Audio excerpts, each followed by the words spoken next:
राधा वल्लभ श्री हरिवंश गुरुदेव। सदन जी जैसे स्वर्ण कसौटी पे कसा जाए तो खरा निकले, ऐसे खरे महाभागवत थे। उनके हृदय में एक बार कुछ रिश्ते नातेदार आए, बच्चे ही थे तो पिता एक छोटा बछड़ा लाए थे, वहां तो कटते ही रहते थे। पिता ने कहा कि ज्यादा तो इसमें मांस नहीं, इसकी टांगों में मांस है, पहले तो फिर अपने अतिथि का स्वागत करते हैं। सदन जी ने जब सुना उसके पास गए तो लिपट कर रोए, बच्चे थे, बछड़े से ऐसा ऐसा मेरे पिताजी कह रहे तुम्हें काटा जाएगा, और ऐसे दुलार कर बछड़े के भी देखा आंसू निकल रहे। हर जीव को पता है, कष्ट का पता होता है। तो उसने कहा एक भागवतिक महापुरुष का जीवन बदलना है, इसलिए मानो बछड़े ने कहा कि तुम अपने पिताजी से कह दो उचित तो यह है कि पहले मेरी गर्दन काटे। सदन जी ने कहा ऐसा? बोले क्योंकि मैं पूर्व में ऐसा था, तुम्हारे पिताजी पशु थे और मैंने इनकी गर्दन उड़ाई है, तो मैं पशु बना हूँ, इनसे कह दो तुम्हें गर्दन ही काटनी चाहिए, पहले जिंदा टांग मत काटो, मैंने तुम्हें इतना कष्ट पूर्व में नहीं दिया था, सीधे गर्दन काटी थी। इसका मतलब जो कर्म किया जाता है उसका फल मिलता है पक्का। मैंने पूर्व में तुम्हारे पिता की गर्दन काटी थी इस जन्म में, इसीलिए मुझे पशु बनना पड़ा, और तुम्हारे ही पिता मेरी गर्दन काटेंगे पक्का, तुम रोक नहीं सकते क्योंकि वो विधान है। पर वो पहले टांग ना काटे, पहले गर्दन का। अब ये घटना उनको बहुत छुई। जीव को अपने कर्म का फल भोगना पड़ता है जन्म जन्मांतरों में। बच्चे ही थे, कुछ संत मंडली जा रही, यही है मत की रति गति भूति भलाई, जब जे जतन जहां जे पाई, सो जानो सत्संग प्रभाव। सत्संग का एक अमोघ प्रभाव होता है। वो संतों के सामने गए, चरणों में लौट गए, बालक थे, संत जनों ने उठो उठो बच्चे, तो रोते हुए बोले कि हर कर्म का फल जीव को भोगना पड़ता है, कोई ऐसा साधन है जिससे कर्म का फल न भोगना पड़े और जीवन मुक्त हो जाए, जीव मुक्त हो जाए? उनका भगवान का निरंतर नाम, श्री हरि श्री हरि हरि नाम निरंतर रटे और स्वयं किसी जीव को कष्ट न दे और संतों का संग करता रहे तो जीवन मुक्त हो जाए। बस छोटे से बालक सदन जी में बात बैठ गए, बस अंदर शुरू कर दिया हरि श्री हरि श्री। संतों की बात मान ले तो परम पद जेब में है। अब पिताजी जब तक रहे तब तक वो वध करते रहे जीवों का, लेकिन सदन जी ने कभी किसी का वध नहीं किया। वो कुल परंपरागत मांस खरीद लाते और उसी को मुनाफा करके बेचते और परिवार का पोषण करने लगे। एक दिन ये रास्ते में आ रहे थे तो किसी साधु का बटुआ ढीला होगा तो शालिग्राम भगवान गिर, उन्होंने उठाया कि अच्छा चमकता हुआ कोई पत्थर है, शालिग्राम भगवान को लाए तो उन्होंने अंदाज में कि आधा 1 किलो के वजन का काम तो करेंगे, तराजू में रख दिया। हरि श्री हरि श्री हरि श्री हरि, हर समय नाम जपना, ये तो बचपन से शुरू था संतों की कृपा से और भगवान से अंदर से समर्पण था। ये नहीं जानते थे कि शालिग्राम भगवान, देखा ही नहीं था कभी भगवान के शालिग्राम रूप को। अब जैसे कोई कहता कि 5 किलो दो तो 5 किलो शालिग्राम बन, 2 किलो तो 2 किलो दो। अब तो बहुत बढ़िया काम की बाट बदलने की जरूरत नहीं, एक ही बाट में जितना मांगो उतना दे दे और ठीक वजन उतना ही होता, कभी किसी को संशय नहीं हुआ। एक दिन वो संत समागम करते ही थे तो एक संत भगवान आए। कोई इनके यहाँ ये भेद नहीं मानता था कि ये अमुक कुल की, क्योंकि इतने महाभागवत थे। संतों के चरणामृत लेना, उनके पास बैठकर सत्संग करना, तो संत जन इनके यहाँ आकर के बैठते थे, इनके यहाँ आकर के थोड़ी देर भगवत चर्चा, बड़े उच्च कोटि के भाव सदन जी के प्रकाशित थे। तो एक संत भगवान ने देखा कि ये तो बड़े सिद्ध शालिग्राम है, इनमें तो चक्र का चिन्ह भी है और ये इससे मांस तोलते हैं। अश्रुपात होने लगे संत जी के कि ऐसा अनर्थ करते हो तुम, भगवान के भक्त हो। संत जी ने सदन जी से बताया कि जानते हो तुम्हारे बांट नहीं है, स्वयं शालिग्राम भगवान है और इतना घृणित कार्य की तुम इनसे, एक तरफ मांस और एक तरफ शालिग्राम। बड़ी बड़ी उनको व्यथा हुई। सदन जी ने कहा मुझे कुछ पता नहीं, मैं नहीं जानता, मेरे लिए तो ये बहुत सिद्ध बांट है, मैं जितना ग्राहक मांगता है उतना ही, आधा किलो तो आधा किलो, 5 किलो तो 5 किलो बन जाते हैं। आप देखो अपने कुल कर्म को कर रहे हैं और नाम जप कर रहे हैं और संतों की कृपा है। तो देखो अचानक रास्ते में भगवान शालिग्राम जी मिले थे। उन्होंने कहा अगर ये भगवान है तो आप ले लो, हम तो सेवा पूजा कुछ जानते नहीं, आप इनको ले जाओ। संत जी ले गए और देखो ये हृदय में बैठा लीजिए, संत मिले मतलब आखिरी जन्म हमारा। विश्वास अगर कर ले, पक्का समझ लीजिए ये तुम्हारा विश्वास काम करेगा। निमज्जोन्मज्जताम घोरे भवाब्धौ परमायनम संतो ब्रह्मविदा शांता निर्दडे वापसु मज्जता। इस घोर संसार सागर में जो हम डूब रहे हैं, तो भगवान भेजते हैं ब्रह्मवेत्ता संत महापुरुष का समागम, और जहां संत मिले तो आखिरी जन्म समझो इस संसार समुद्र से पार होने के लिए सुदृढ़ नौका संत समागम है। भव सागर कहा नाव शुद्ध संतन के चरण, तुलसीदास प्रयास बिनु मिलहि राम दुख हरन। संतों के चरणों का सानिध्य मिला तो देखो सदन जी हरिनाम जपने लगे, सदन जी के हृदय में संतों के प्रति प्रियता बढ़ी, शालिग्राम भगवान मिल, सब बानक बन जाता है। अब संत जी शालिग्राम भगवान को ले गए, एकांत में जाकर के भगवान का पंचामृत से अभिषेक किया और इसके बाद वेद की स्तुति, पुरुष शास्त्र शीर्षा पुरुषा सहस्राक्षा शास्त्र पर। भगवान को बिल्कुल अच्छा नहीं लगा। देखो भगवान प्रीति चाहते हैं, सिद्धांत एक अलग होता है। इसीलिए कल हम पर कुछ साधकों से कह रहे थे कि किसी भी साधक को ठाकुर जी में जिस रूप में आसक्ति हो उसको ठेस नहीं पहुंचानी चाहिए, क्योंकि पता नहीं कितना आसक्त हो आप देख करके अच्छा चलो, ऐसे नहीं कभी वही ओहो धन्य भाग, कितने सुंदर आपके ठाकुर जी है, बहुत सुंदर, आप खूब प्यार कीजिए, क्योंकि पता नहीं वो कितनी गहराई से प्यार कर रहा है आप, तो उसका हृदय बहुत दुखी हो जाएगा। भक्त का हृदय दुखी हुआ तो आपकी उपासना में फर्क पड़ जाएगा। संत जी को लगा था कि कसाई कुल में मांस का उधर पल्ला इधर ठाकुर क्या अपराध कर रहा, उनको ऐसा, और बाहरी दृष्टि में लगता भी ऐसा ही है। तो कहा भयो जो पे बड़े कुलहू में जन्म भयो, जप तप नेम व्रत साधन अपार है। कहा भयो तीर्थ अनेकन गमन किए, गयो नहीं जौलो निज मन को विकार है। जौलो मेरे संतन में राखे जाति भेद सदा, तौलो कहो कैसे वह पावे सुख सार है। मेरे साधु नीच पद पंकज ना धोयो, जो लो सब शास्त्रन को पढ़ी बोई भार है। जरा भी भाव किसी भी संत जो भगवत मार्ग के प्रतीक है, जाति पक्ष में रूप पक्ष में इनके तेज तो है नहीं, ये तो ऐसे बिल्कुल नहीं, सावधान, पता नहीं कौन किस कोटि का उच्च कोटि का महापुरुष आपका। उन संत बहुत अच्छे संत के मन में बात आ गई कि काम तो नीचे ही है, मांस देखो नहीं जाना भगवान की महिमा। हम समझ रहे थे उच्च कोटि के, और वो बहुत उच्च कोटि के महापुरुष सदन जी, निरंतर नाम जप, और एक खास बात थी सदन जी में दैन्यता कि मैं तो किसी योग्य नहीं, और उनको पता भी नहीं था कि शालिग्राम भगवान है। तो लेके आयो साधु में तो बड़ो अपराध कियो अभिषेक, सेवा करी पे न भाई है। ये तो प्रभु रीझे तो पे जोई चाहो सोई, करो गरो भरी आयो सुनिमति बिसराई है। यही हरि उर्धारी डारी दियो कुलाचार, चले जगन्नाथ देव चाह उपजाई है। मिलो एक संग संग जात वे सुगात सब, तब आप दूर दूर रहे जानी पाई है। संत जी ने बड़ा अभिषेक किया, वेद स्तुति की, भगवान को भोग लगाया, बड़ी प्रसन्नता से उच्च सिंहासन पर विराजमान किया। भगवान उसी समय आकाशवाणी, हे साधु मुझे ये तुम्हारी वेद स्तुति बिल्कुल पसंद नहीं, तुम्हारा ये पंचामृत स्नान भोग ये सब, तुम मेरे भक्त पर नीच बुद्धि करके मुझे लाए हो ना, ये मुझे तुम क्या समझते हो?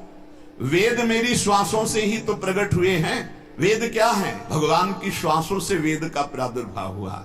सो हरि पढ़े ये अचरज भारी, चारों वेद भगवान के श्वासों से प्रकट हुए। जाकी श्वास वेद श्रुतिचारी, जिनकी श्वासों से चारों वेदों का प्रादुर्भाव हुआ। मैं वेद की स्तुति और गंगा जल से उतना प्रसन्न नहीं होता जितना मैं अपनेपन के भाव से मेरे सदन जी हैं और मैं सदन जी का हूं, मैं बिल्कुल तुम्हारी सेवा से प्रसन्न, मैं अपराध मानता हूं कि तुम वहां से मुझे लाए हो। साधु जी यह बात सुनकर एकदम घबरा गए, शालिग्राम भगवान को लिया, दौड़ते हुए सदन जी के पास गए और गदगद स्वर में कहा, मैंने भारी अपराध कर दिया, ठाकुर जी को अप्रसन्न कर दिया। मैंने आपके प्रति भाव किया कि आप कसाई कुल में आपका अधिकार ठाकुर का नहीं है, इसलिए आप ठाकुर जी को नहीं जानते हो, आप ऐसा ये लो।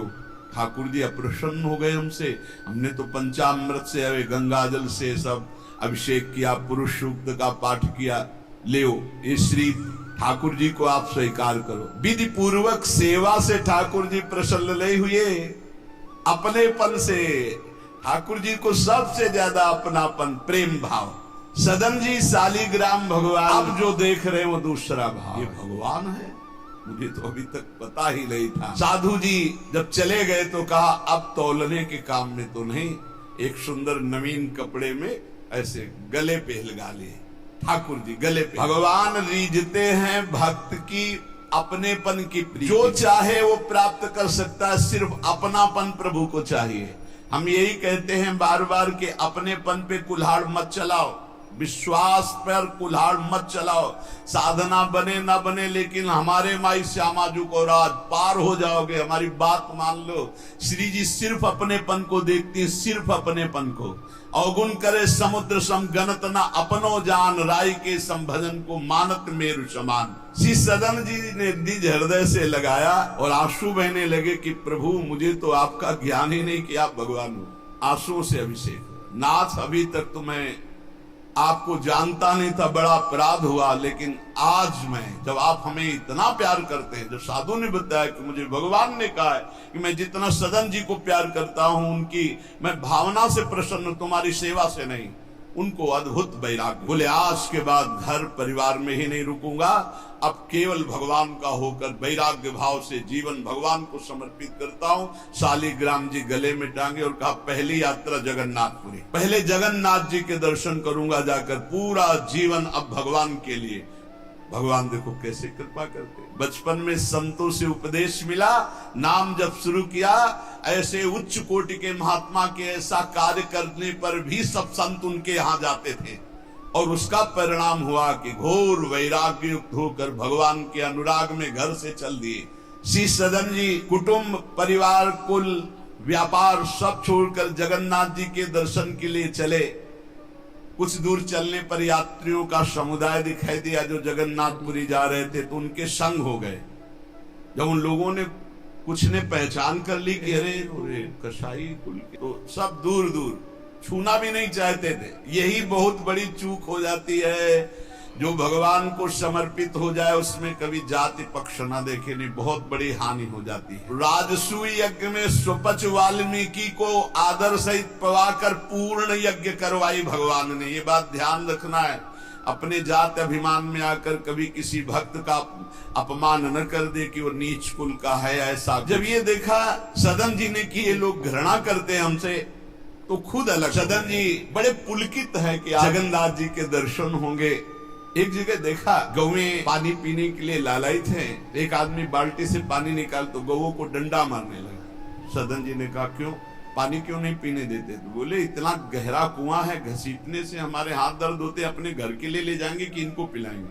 उनका अगर आप कृपा करें कुछ समय हमें दे दें बाल्टी और मैं भरूं, तो बोले मुझे भी कोई परेशानी नहीं। भर भर करके 2500 गाय थी, सबको शाम हो गई, पानी खींचने में पिलाने में समय लगा, तो उन्होंने सोचा गांव में भिक्षा मांग लेते हैं और आज रात्रि कहीं एकांतवास कर लेते हैं, सुबह जगन्नाथ जी के दर्शन करेंगे। तो आयो मग गांव भिक्षा ले नई ठाव गयो, नयो रूप देखी को तियारी जी परी है, बैठो या ही ठोर करो भोजन निहोरी कहो, रहो निसि सोई आई मेरी मति हरी है, ले वो मुंह को संग गरो काटो तो न होए रंग, बूझी और काटी पति ग्रीव पे न डरी है, कही अब पागो मोशो ना तो कौन तो सो मोसो, सुर करी उठी इन मारो भीर करी है। कठिन है, वैराग्य लेकर भगवान के मार्ग में परम दयालु स्वभाव श्री सदन जी जगन्नाथ जी के दर्शन। बहुत रास्ते में एक घर में आवाज लगाई, भिक्षाम दे। एक स्त्री निकली भिक्षा ले। भगवान की लीला, देखा रूप। तो जो भगवान का नाम जब करते हैं, भगवान आश्रित होते हैं, उनका रूप अलौकिक होने लगता है। एक दिव्य आकर्षण होता है जो सबके चित्त को आह्लाद प्रदान करता है, क्योंकि आनंद स्वरूप भगवान का निरंतर चिंतन होता है। उसके प्रभाव से मुखाकृति में एक अद्भुत लावण्य, एक अद्भुत आकर्षण होता है।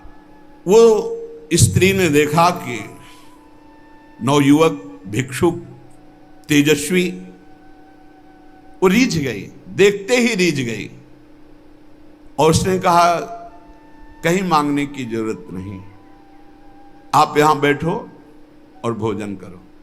सदन जी ने कहा हमें पाना तो है ही, जब आप पवाने के लिए कह रही तो पवा दीजिए। स्वाभाविक, क्योंकि अभी वैराग्य मार्ग में निकले। उस स्त्री ने प्रार्थना की, भोजन बना के पवाया और कहा प्रभु यदि आज रात्रि यहीं विश्राम कर लें तो आपको क्या, सुबह जगन्नाथपुरी चले जाइए। आपने उस स्त्री के विशेष आग्रह को स्वीकार करके उसके घर में शयन करना स्वीकार कर लिया। जब उसके पति सो गए तो रात्रि में उठ करके आई और आपके पास आकर बोली कि मैं आपको देख करके काम से पीड़ित हो चुकी हूं, अतः आप मुझे स्वीकार कीजिए और मैं सदा सदा के लिए आपके साथ के लिए चल दूंगी। सदन जी ने कहा यदि तू मेरा गला भी काट डाले तो भी मैं तुझे स्पर्श नहीं कर सकता, क्योंकि तेरा पति है। अच्छा, उसने गलत अर्थ ले लिया। उसके भाव में आया कि अगर पति है तो ये स्पर्श नहीं करेंगे, अगर पति ना हो तो स्वीकार कर लेंगे। कोआ मदांधो मदना तो रोवा, अंधों में भी अंधा कौन है, बोले जिसमें काम जागृत हो जाए। वो ऐसे काम से व्याकुल हो गई कि सोते हुए अपने पति का बिल्कुल भी प्रियता न रखते हुए गला काट दिया और आकर बोली सदन जी से, अब मुझे स्वीकार करो, आपको पति का भय था ना, गला काट दिया। सदन जी ने कहा कि तू कितनी नीच है, जब तू अपने पति का गला काट दिया तो तू कितनी नीच है, इतना सोचा है? वैसे ही मैं तुझे स्पर्श नहीं करता, अब तो तुझे देखना भी नहीं। तो स्त्री ने कहा मुझे ऐसा मत समझो कि मैं तुम्हें भी बख्श दूंगी, तेरे कारण मैंने अपने पति का गला काटा है, तो फिर तू भी नहीं बच सकता। तो सदन जी ने कहा क्या कर सकती हो? तो उसने कहा मुझे स्वीकार करो, नहीं उच्च स्वर से अभी हल्ला मचाती हूं। माया का विचित्र तांडव, और मैं जोर जोर से सबको कहूंगी कि ये मेरे साथ गलत करना चाहता था, मैंने रोका, मेरे पति ने रोका, मेरे पति का गला इसने काट दिया, इसलिए अभी कहती हूं मैं आजीवन तुम्हारे साथ रहूंगी, मुझे ले चलो। सदन जी ने कहा गला कटवाना बर्दाश्त है, लेकिन स्पर्श नहीं कर सकते। ये सब चूकों की चूक का पूर्ण आहुति, इससे पूर्णता हो गई। मैं धर्म के विपरीत नहीं चल सकता, तू चाहे मेरा गला तू काट दे या समाज से कटवा दे। सदन जी भगवान के भक्त थे, उनके भोले भक्त होते हैं भगवान के, ज्यादा बुद्धि नहीं लगाते हैं, नहीं तो रुकना ही नहीं चाहिए था या उसी समय भाग जाना चाहिए था, भागना चाहिए था। वहां बैठ करके उपदेश नहीं, जब ऐसी घटना है तो भागना चाहिए था। जब वो कि प्रश्न करने के बाद जब सदन जी ने कहा कि तुम्हारा पति है, तुम ऐसा कैसा दुराचार पूर्ण भाव रखती हो, तुम मेरा गला काट दो तो भी तुम्हारा स्पर्श नहीं कर सकता। अब तो उसने देखा कि ये हल्ला मचा दिया, दौड़ो दौड़ो देखो ये ऐसा ऐसा। अब गांव के लोग इकट्ठा हो गए, तुरंत बंदी बनाए गए सदन जी। वहां कौन सुने? सदन जी कौन सुनता है? भीड़ में कोई सुनता है? कड़ा शासन बादशाह का था, उनके सामने पेश किया गया। हाकिम पकड़ पूछे कहे हंसी मार्यो हम, डार्यो सोच भारी कही हाथ कत डारी, कट्यो कर चले हरि रंग मांझ झिले, मानी जानी कछ चूक मेरी यह उर्धारिये, जगन्नाथ देव आगे पालकी पठाई लेन, साधना सो भक्त कहा चढ़े ना बिचारिये, चढ़ी आए प्रभु पास सुपनों सो मिट्यो त्रास, बोले दे कसौटी हूं पे भक्ति विस्तारिये। जब सामने बादशाह के पेश किया गया सदन जी को, पूछा गया स्त्री से क्या दोष है इनका? बोले साहब ये हमारे प्रति गलत भाव रख रहे थे, मेरे पति ने मेरी रक्षा की, इन्होंने पति का वध कर दिया, फिर मेरे साथ तो मैंने हल्ला मचा दिया, फिर ये बंदी बनाकर आपके सामने ले गए। सदन जी से पूछा तो हंस दिया, उस स्त्री की तरफ देख के हंस दिया कि भगवान क्या लीला करना चाहते हो। और सदन से पूछा तुमने ऐसा किया? तो बोले जो ये कह रही वही सत्य है। उन्होंने विचार किया कि जन्म जन्मांतरों में हमारे कोई पाप हैं जिनका निस्तार भगवान करवाना चाहते, नहीं तो ऐसा क्यों लीला करते। उन्होंने कहा जो ये कह रही है वही बात मानी जाए। सहम गई स्त्री कि है क्या, वो भक्त को क्या जाले, विरोध नहीं किया सदन ने। यह है धैर्यवान भगवान के भक्त का। उन्होंने कहा जो ये कह रही है, क्योंकि जो ही प्यारो करे सोई मोहि भावे, जो ये कह रही थी। भगवान के रहस्य को जानने वाले भक्त ऐसा ही। श्री गदाधर भट्ट जी कथा करते थे, अपार भीड़ एकत्रित हो जाती वृंदावन में आगरे से, लोग सुबह भाग भाग करके अपार भीड़ सत्संग। तो एक कल्याण सिंह जी थे, बड़े जमींदार धनी, और सत्संग का प्रभाव है कि जितेंद्रियता, वैराग्य, भगवत प्रीति ये बढ़ती है। तो जब से उन्होंने सत्संग सुना तो ब्रह्मचर्य का नियम ले लिया, पत्नी से बात नहीं करते थे। अब घर गृहस्थी में तो यही संसारिक सुख है। कई महीने हो गए वो अपने राजकाज और सत्संग में भाग जाना, सत्संग से आना, बस एकांत में भजन करना। पत्नी ने देखा कि कई महीने हो गए हमारी तरफ देखना भी नहीं, बातचीत नहीं, ये कहाँ जाते हैं, कौन है ऐसा? तो पता चला गदाधर भट्ट जी क्या। बोले हमारी जिंदगी का कांटा है वो, बड़े सुख चैन से जीवन कट रहा था जब से सत्संग में गए। अरे दक्ष ने साप दे दिया नारद जी को इसी बात के लिए, साप दे दिया। 2 घड़ी से ज्यादा कहीं तुम टिक नहीं सकते, जाओ साप देता हूं। तो नारद जी ने कहा 24 दूनी 48 मिनट में तो हम बड़ा काम कर लेंगे, तुम साप दे दो कोई बात नहीं। उसने सोचा कि मैं ऐसा मुंह काला करूं गदाधर भट्ट जी का कि कोई सुनने ही ना जाए, तो जब ये कथा नहीं सुनेंगे तो फिर हमसे प्यार करने लगेंगे। इसी ताक में थी कि कैसे क्या करूं। तो देखा उनकी गली में एक भिखारिन मांग रही थी, फटे पुराने कपड़े पहने, गर्भवती थी। फौरन बुलाया और सोने की असरफियां दी। अरे वो तो गली में मांगने वाली सोने की असरफियां मिली। अरे मालकिन तो उनका एक काम है, जितना तू धन कहेगी तुम्हारे परिवार वालों को दूंगी, बस एक काम कर, तू जा करके कथावाचक, जहां मेरे पति कथा सुनने जाते हैं उनका नाम गदाधर भट्ट है, वहां जाके बीच सभा में कह दो कि वैसे तो रोज आते थे और जब से ये हो गया तब से आ नहीं रहे, इसका पालन पोषण कौन करेगा। बस वो समझ गई थी इतने में सब भक्तों की श्रद्धा खत्म हो जाएगी। गली गली मांगने वाली उसको इतना स्वर्ण मुद्रा मिल गई, वो फूली हुई गई और कहा पंडित जी, पूरी सभा ऐसे लगी थी, नजदीक जाके जब ये नहीं रहा था तब रोज आते थे, जब से गर्व रह गया तो आना ही बंद कर दिया, इसका पालन कौन करेगा। बोले बैठो बैठो, बहुत दिनों में आए, बैठो, जिसने गर्भ दिया वही इसका पालन भी करेगा, तुम चिंता क्यों करती हो। खुश शुरू हो गई कि यार ऐसा बड़े त्याग वैराग्य, बड़े उच्च कोटि के महापुरुष गदाधर भट्ट जी, बड़े त्याग वैराग्य की बातें करते हो, ये हालत है पीछे की। अरे कुछ लोग कहने लगे हम तो कहते ही थे, शोरगुल शुरू हो गया। और कुछ भक्त थे जो प्राण समर्पित किए थे, उन्होंने कहा ऐसा नहीं हो सकता, ऐसा कदापि नहीं हो सकता, कोई षड्यंत्र रचा जा रहा है।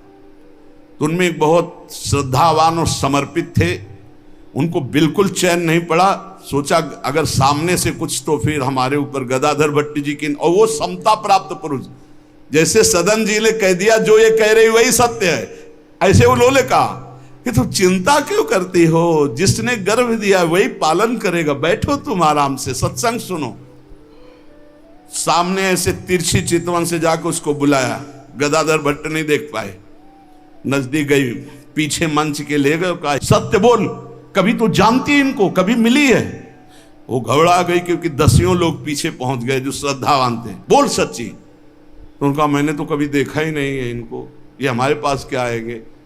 खोल के दिखाई, इतनी असरफियां मुझे मिली हैं और इससे ज्यादा मिलेंगी। इस बात के कारण मैंने सोचा मेरे परिवार का, अरे तू परिवार के पोषण की सोच रही, लाखों की श्रद्धा की बात है, किसने दिया? बोले कोई कल्याण सिंह है उनकी पत्नी। कल्याण सिंह ने जे ही सुना, गदाधर भट्ट जी ने रोका, सत्संग का मतलब क्या है? बोले सभा में बोल। गदाधर भट्ट जी ने कहा कुछ कहने की जरूरत नहीं है, ये सब भगवान से प्रेरित है। कल्याण सिंह का तुम हमारी आज्ञा का पालन करो, अपनी पत्नी को कठोर शब्द नहीं बोलोगे, लेकिन गृहस्थ धर्म में हो, अपने धर्म का भी तुम्हें पालन करना चाहिए। उस कल्याण को शांति किया और उसको और भेंट दी और कहा जाओ तुम अपना सुखपूर्वक जियो। जैसे महापुरुष जो स्थिति होते उसमें सबको लगने लगा था। उन्होंने कहा बैठो बैठो बैठो, जिसने गर्भ दिया वही पाल। अब वो तो कह रहे हैं भगवान को लेकर, और लोग समझ रहे हैं कि मामला है। ऐसी सदन जी ने कहा जो ये कह रही वो सत्य है, क्योंकि वो समझ रहे हैं कि भगवान कुछ दंड देना चाहते हैं, तो मैं क्यों बचना चाहूं। भक्तों का बड़ा विचित्र स्वभाव होता, समझ पाना बड़ा कठिन। उन्होंने कहा जो कह रही है सत्य है। जो हाकिम था उसने जब देखा तो उसने कहा मेरा हृदय कह रहा है कि इनके चेहरे से लगता है ऐसे नहीं है, पर ये जब स्वयं स्वीकार कर रहे हैं तो दंड देना ही पड़ेगा। तो इस अपराध का क्या दंड होता है? बोले दोनों हाथ काट लिए जाएं। यहां से दोनों हाथ काट लिए गए, लेकिन उनकी मुस्कुराहट में फर्क नहीं पड़ा। 22 बाजारों में कोड़े मार मार करके बेहाल किया जा रहा है। हरि बोल के सिवा एक शब्द नहीं निकला ठाकुर हरिदास जी के। आप विचार कीजिए भक्ति में कितनी शक्ति है, कितनी अपार सामर्थ्य है। इतनी बार कष्ट दिया गया प्रहलाद जी को, एक बार भी हरि से शिकायत नहीं की। हर बार हरि हरि हरि, हर समय। मतलब बलिहारी है इन महाभागवतों की जो भगवान के लाडले हैं। माया पर विजय प्राप्त करके दिखा दिया इन्होंने कि चाहे जितना सताओ, हरि के भक्त में ना हरि से प्रश्न है और ना सामने वाले पर कोई शिकवा शिकायत। दोनों हाथ काट लिए गए, मुक्त कर दिया गया, इसलिए कि वैष्णव है, भगवत भक्त है। अपराध बन गया तो हाथ काट लिए गए, उनको जेल आदि नहीं, भगवान के शिष्य। अब रक्त श्राव हाथों से हो रहा है। जय जगन्नाथ, जय श्री हरि, जय श्री हरि। यात्रा नहीं रुकी जगन्नाथ जी की। जगन्नाथ जी ने तत्काल अपने पार्षदों से कहा मेरे महाभागवत सदन जी आ रहे हैं, तुरंत पालकी लेकर जाओ और उनको बैठाल के लाओ। जगन्नाथपुरी में प्रवेश ही किए थे कि पालकी लिए हुए पार्षद दौड़े, कौन से सदन जी हैं, सदन भक्त किनका नाम है? तो उनका सदन तो इस अधमदास का नाम। पालकी पे बैठो जगन्नाथ जी। अरे उनका कैसे पालकी, भगवान की भेजी हुई पालकी में, पालकी को साष्टांग दंडवत किया ऐसे कि भगवान की नहीं, जबरदस्ती भगवान के पार्षदों ने उठा के पालकी में, जय जगन्नाथ। सदन जी सोच रहे कौन सी लीला है, वहां हाथ कटवा रहे। या इतना बड़ा सम्मान कि किसी को नहीं मिल सकता। जगन्नाथ जी के पार्षद पालकी लेकर जब जगन्नाथ जी के सामने गए तो आंख में आंख मिलाई और कहा प्रभु इच्छा तो थी कि हाथ जोड़कर आपको, पर अब हाथ ही नहीं। तो ऐसे ही जीव किया तो जैसे स्वप्न में दुख मिला था जागते ही खत्म हो जाता है, ऐसे ही कोई पीड़ा नहीं, कोई हाथ कटे नहीं, पूरे नवीन हाथ और साष्टांग भगवान को दंडोत। भगवान ने कहा कि तुम हमारी कसौटी में पास हुए, जाओ तुम्हारे द्वारा इस जगत में भक्ति का विस्तार हो। जो तुम्हारे लीला चरित्रों का गायन करेंगे, जो तुम्हारे भाव, तो तुम उनके अंदर भी जैसी तुम्हारी सामर्थ्य भक्ति की, वैसी भक्ति की जागृति हो। ये हमारे भगवत मार्ग में भगवान विधि निषेध को नहीं देखते, भगवान भाव को देखते। बस इसमें एक भाव, एकमात्र भगवान की शरणागति की पुष्टता होनी चाहिए। एकमात्र अंदर की बात आप समझ लो, कोई तुम्हें साथ देने वाला नहीं है। देखो, जितने देवता हैं उनकी अपनी अपनी सामर्थ्य है। कोई भी देवता तुम्हें जीवन मुक्त नहीं बना सकता, कोई भी देवता सर्व पापों से तुम्हें मुक्त नहीं कर सकता। अधिकार है, मोक्ष देने का अधिकार केवल भगवान शंकर में, भगवान श्री हरि में। मोक्ष प्रदान करने का, जीवन मुक्त बनाने का अधिकार।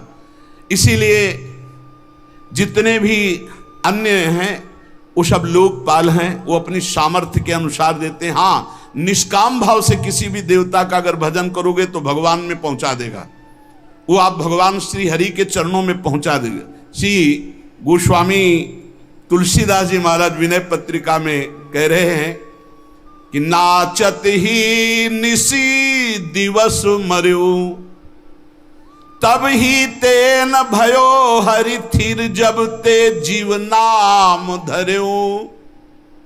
जब ते जीव कहलाया तब ते आज तक कहीं थिर नहीं हुआ। ये पुनरपि जननम पुनरपि मरणम पुनरपि जननी जठरे शयनम, बार बार ये चक्र चलता रहा नाथ। नाचत ही निसी दिवस मर्यो, रात दिन नाचते नाचते मर गया। इस माया ने नचा नचा करके हमारी दुर्दशा कर दी। बहुवासना विविध कंचुकी, भूषण लोभादि भर्यो। बहुत वासना रूपी कंचुकी पहनकर, लोभादि दोष काम क्रोध लोभ मोह मद मत्सर रूपी आभूषण पहनकर सब जगह नाचा। कभी जड़ बना, कभी चैतन्य बना, कभी जल में कभी थल में, कौन सा स्वांग नहीं किया। चर अरु अचर गगन जल थल में, कौन न स्वांग कर्यो। प्रभु कभी जड़ बना, कभी चैतन्य, कभी पक्षी बन करके, कभी आकाशचारी, कभी पृथ्वीचारी। प्रभु क्या क्या योनियों में गया, क्या क्या स्वांग रखा, क्या क्या कर्म किया, लेकिन आज तक कुछ नहीं बना। बहुत सुंदर बात समझना। देव दनुज मुनि नाग मनुज नहीं जाचत को उबर्यो, मेरो दुषह दरिद्र दोष दुख काहू तो न हर्यो। नाचत ही निस दिवस मर्यो। प्रभु देवता दैत्य मुनि नाग मनुष्य आदि कोई भी ऐसा नहीं बचा जिसके आगे मैंने हाथ न फैलाया हो, परंतु इनमें से किसी ने आज तक मुझे सहयोग नहीं दिया कि मेरा दारुण दुख हर ले, मेरी दरिद्रता हर ले, मेरा दोष हर ले, मेरा भय हर ले, मेरी चिंता हर ले, मेरा दुख हर ले। प्रभु देखो, कह रहे कोई भी देवता एक सीमित शक्ति है, देवता एक सीमित शक्ति है। भगवान असीम बलशाली, अनंत महिमाशाली हैं। किसी ने मेरो दुषह दरिद्र दोष दुख काहू तो न हर्यो। थके नयन पद पान सुमति बल, संग सकल बिछुर्यो। अब रघुनाथ शरण आयोजन, भव भय बिकल डर्यो। प्रभु मेरे नेत्र, मेरे पैर, मेरे हाथ, मेरी सुंदर बुद्धि, बल सब लगाकर हार गया, पर काम क्रोध लोभ मोह मद मत्सर वासना, इन पर विजय प्राप्त नहीं हो पाई। और कोई भी देवता सहयोग नहीं किया, मनुष्य सहयोग नहीं किया, कोई भी दनुज, कोई भी सहयोग मेरा नहीं किया कि मेरी ये दरिद्रता, मेरा चिंता शोक भय दुख दूर हो जाए। जिस जिससे प्यार किया सब बिछुड़ गए, सब छोड़कर चले गए। अब तो हे रघुनाथ जी संसार के भय से व्याकुल होकर एकमात्र आपकी शरण में आया हूं। बस एकमात्र बात समझनी है, हे हरि हे रघुनाथ जी, मैं आपकी शरण में आया हूं। लेकिन कमी यह है कि जेहि गुण ते बस हो रीझ कर, सो मोहि सब बिसर्यो। तुलसीदास निज भवन द्वार, प्रभु दीजै रहन पर्यो। हे नाथ, जिस गुण पर आप रीझते हो वो तो मेरे में है नहीं। दैन्यता, दैन्यता, यही दरबार दीन को आदर रीत सदा चली आई। यही दीन पियारे वेद पुकारे, द्रवो सुश्री भगवाना।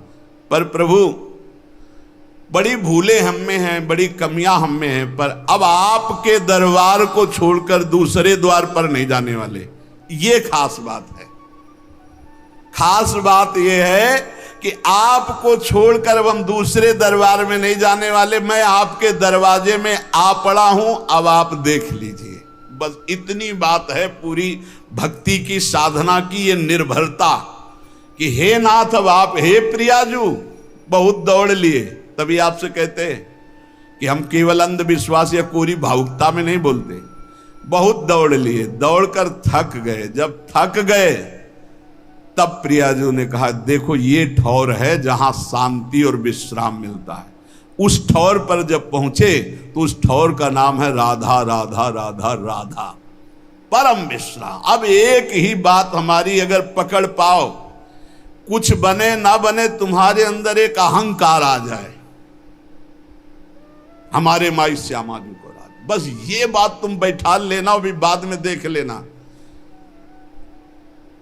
ये बात अगर भूलोगे नहीं तो वृंदावन की भूमि से बैठ करके कह रहे हैं कि ये बात वो बात है जिसे श्री स्वामी हरिदास जी महाराज कह रहे हैं, कहा काओ एक जीव सखीरी, बात की बात की बात। ये बात की बात तुम्हें बात बात में पहुंचा देगी निकुंज में। हमारे माई श्यामा जी को, हमारे प्रभु का एक आंतरिक स्वभाव है जो वही पकड़ाते हैं, फिर पकड़ में आता है। ताम साधक बिल्कुल बेपरवाह और मस्त हो जाता है जब वो बात समझ लेता है।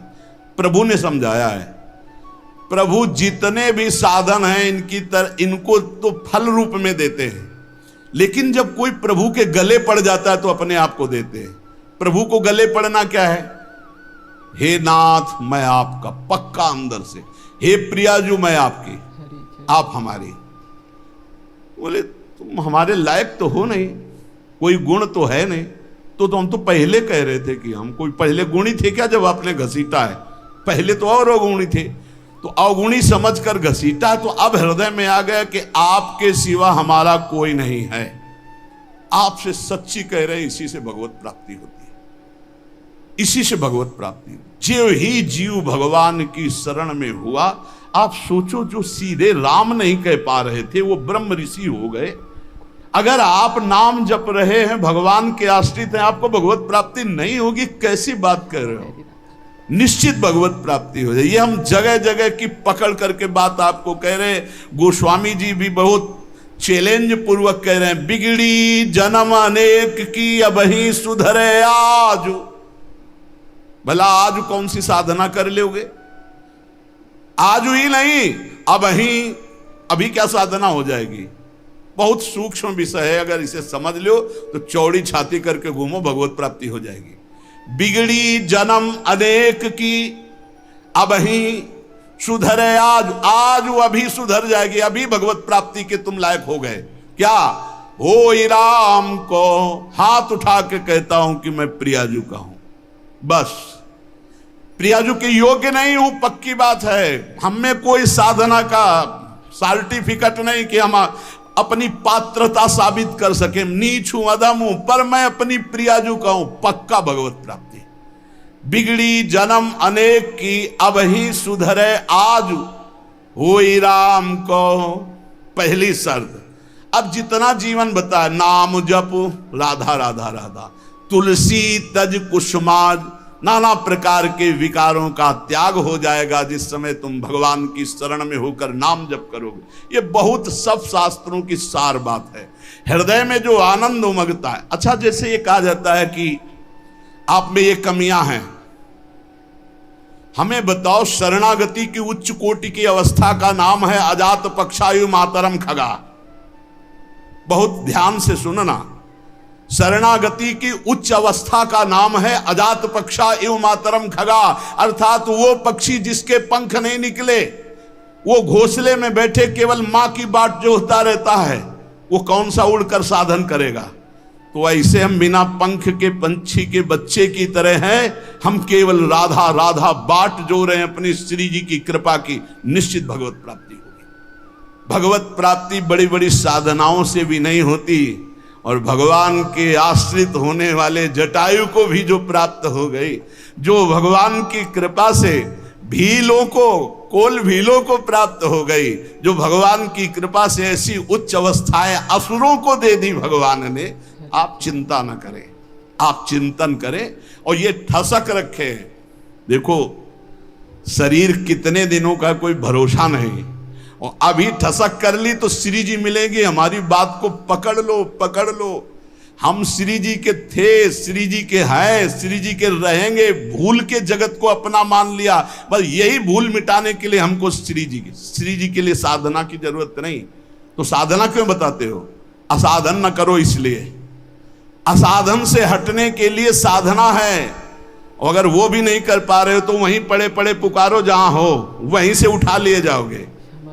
नहीं, जैसे कोई डूब रहा है तो एक होता तैर के जाना, एक होता नाव लेके जाना, एक होता हेलीकॉप्टर से सीधे वहीं उतरे और बेल्ट बांधे और सीधे उड़ के चले गए। तो अगर तुम तैर नहीं पा रहे हो, एकदम डूबने की स्थिति में हो, वहीं से पुकारो राधा राधा राधा, कृपा रूपी हेलीकॉप्टर में बैठा लिए जाओगे खींच के। विश्वास कर लो। हम ये छाती की बात कहते हैं, अब हमारे पास शब्द नहीं है जो हमारे अंदर हो रहा है वो हम तुम्हें बता पावे। वो ऐसे ऐसे जब करे तो जान लेना वाणी असमर्थ है, बोल नहीं पा रहे। केवल कृपा, अमोघ कृपा, मेरी लाडली कृपा समुद्र है। दयालुता, कृपालुता, अगर उनकी दयालुता कृपालुता न हो तो हमारे आचरण ऐसे नहीं कि हम जहां बैठे, बैठने की योग्यता नहीं हमारी बैठने की। हम धाम में बैठे हैं, धाम में प्रियालाल का जस सुन रहे हैं। ये अत्यंत दुर्लभ बात है। सुत दारा धन लक्ष्मी पापियों के घर होए, ये जो हमें प्राप्त है ये केवल कृपा से। तो जिन्होंने इतनी कृपा की है वो कंजूस नहीं है, वो और कृपा करके हमें स्वयं मिल जाएंगे। हम वहां तक नहीं पहुंच सकते, वो हमारे तक आ जाएंगे। हमारे मन बुद्धि वहां नहीं पहुंच सकते, वो हमारे मन बुद्धि में आसन जमा लेंगे। उनके लिए कोई नियम नहीं है, हमारे लिए वो अतर्क हैं, हमारे लिए वो अनंत महिमाशाली बहुत दूर हैं। लेकिन उनको हमारे मन में आने के लिए, हमारी बुद्धि में समाने के लिए कोई देर नहीं है। इसलिए हम श्री जी के हैं ये ठसक बैठा लें, और जितना जीवन है राधा राधा राधा नाम पुकारे, बेपरवाह रहे। भगवत प्राप्ति तो श्री जी की कृपा से पक्का इसी जन्म में हमारा काम हो जाएगा। बस हम इधर उधर ना भटके, हमारी श्री जी, हमारी लाडली जी बस ये ठसक रखें, सारा काम हो जाएगा। हम शास्त्र सम्मत बात कह रहे हैं। बड़े बड़े महापुरुषों के जीवन चरित्रों में एक बात पकड़ने को आई, अनन्य निष्ठा, अपने इष्ट देव के प्रति अनन्य प्यार। और वही प्यार जागृत हो जाएगा जब मेरी महारानी श्री राधा रानी, मेले बल सी वृंदावन रानी, राहो को काहू मने दिए मेरे प्राणनाथ श्री श्यामा, शपथ करो त्रंछे हरिवंश महाप्रभु के। ये महामंगल मोदमयी स्थिति आ जाएगी। अभी तो जबान से कह रहे हैं, फिर हमारे हृदय से, फिर रोम रोम से निकलेगा हमारे माई श्यामा जी को राज। श्री राधा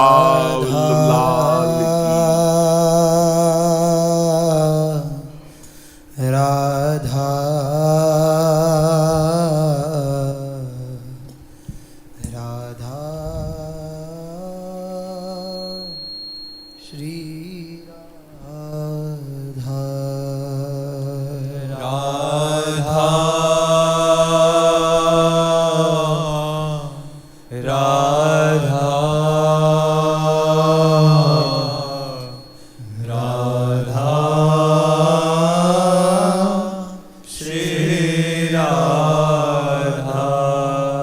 राधा राधा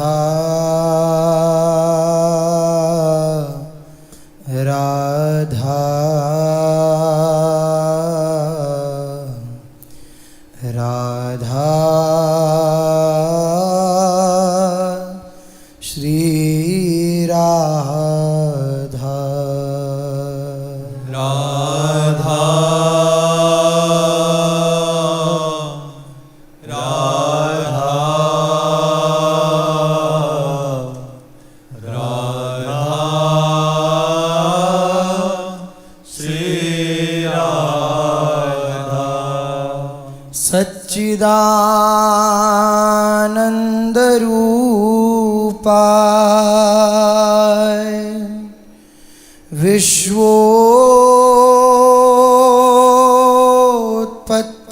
विश्वोत्पत्त्यादि हेतवे तापत्रय विनाशाय श्री कृष्णाय वयं नुमः। कृष्णाय